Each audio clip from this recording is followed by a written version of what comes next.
Joseph Parker was one fight away.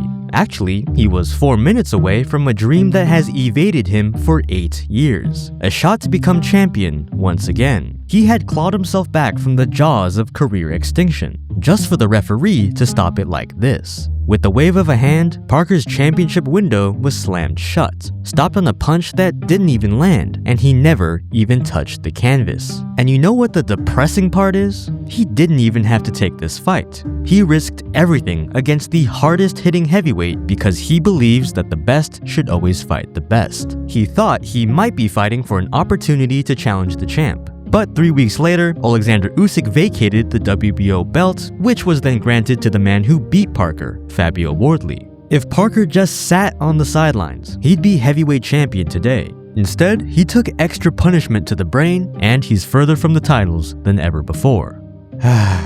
Boxing is a cruel and unforgiving sport. Parker is what everyone says a fighter should be: humble, never afraid to accept a challenge, and always willing to fight in the trenches. Yet, ironically, those are all the reasons why he just got sent to the back of the line. Joseph Parker's career is a reminder that boxing is a business before it's a sport. And if you don't play your cards right, there's always someone younger, hungrier, and more dangerous coming to take your head off.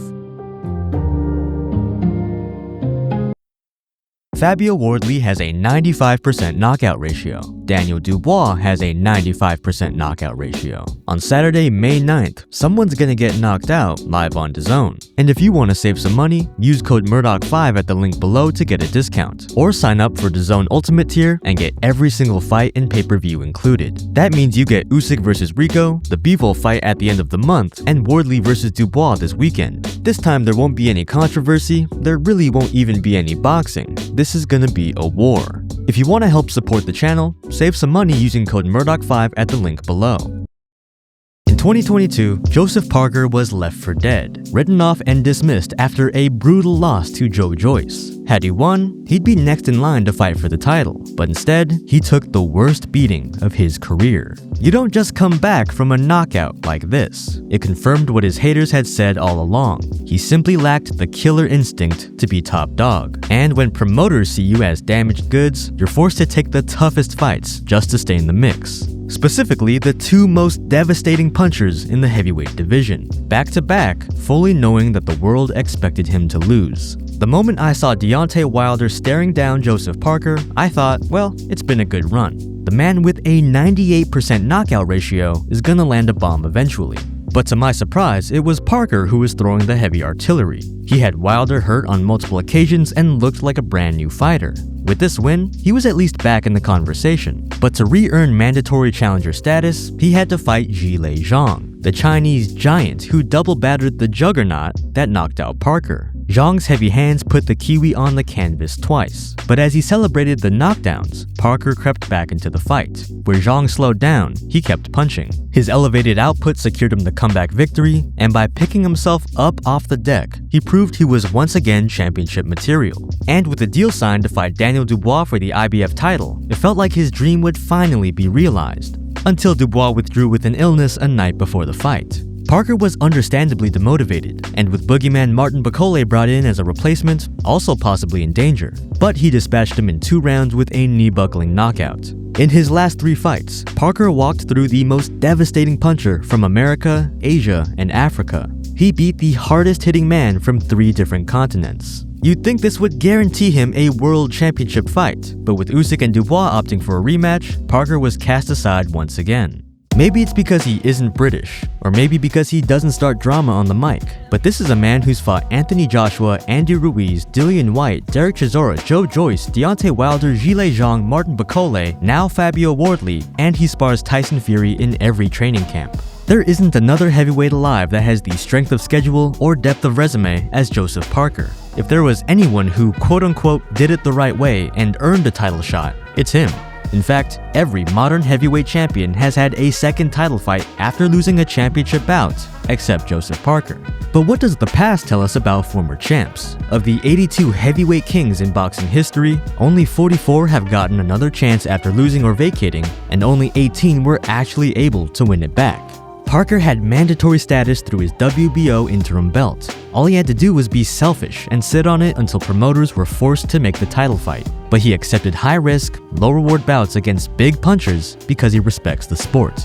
History also shows us that the longer you hold an interim belt, especially in the heavyweight division, the less likely you are to become champion. Just look at Dillian Whyte, who was the WBC mandatory challenger for over 1,000 days. He should have been next in line for the title, but more popular, better promoted boxers got the nod instead. He won the fights he was supposed to, until he inevitably ran into a monster uppercut. By the time he got his title shot, he was 5 years older and thousands of punches worse for wear.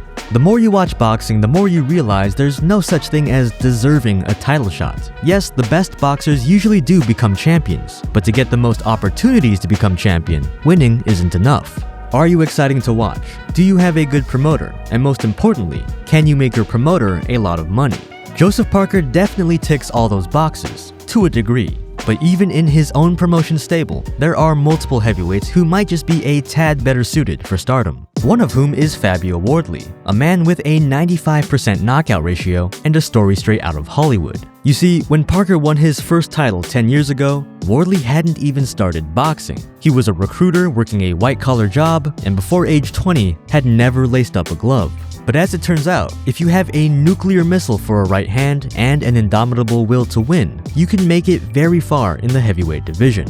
Wardley has never fought an amateur bout, yet as a pro, he's knocked out former amateur champions, Olympians, and British champions. If we wanted to find out how truly good he is, we'd have to see him against a world champion. Joseph Parker, of course, has already fought and beaten boxers with one-punch erasers, but none in their prime like Wardley. This would be a tactical chess match between two of Britain's premier boxing minds, Parker's Andy Lee versus Wardley's Ben Davison. And for most of the fight, it was Lee's fighter who was executing his will. He was boxing intelligently and controlling the ring. Like most Wardley fights, it was evident that his opponent had more experience and higher ring IQ. Parker landed bomb after bomb, pushing Wardley back and routinely connecting with his chin. But every time he had him staggered, the follow-up was just the right punch or combination shy of a stoppage. Parker would land something that would knock out anyone else in the division, and then fail to finish the job.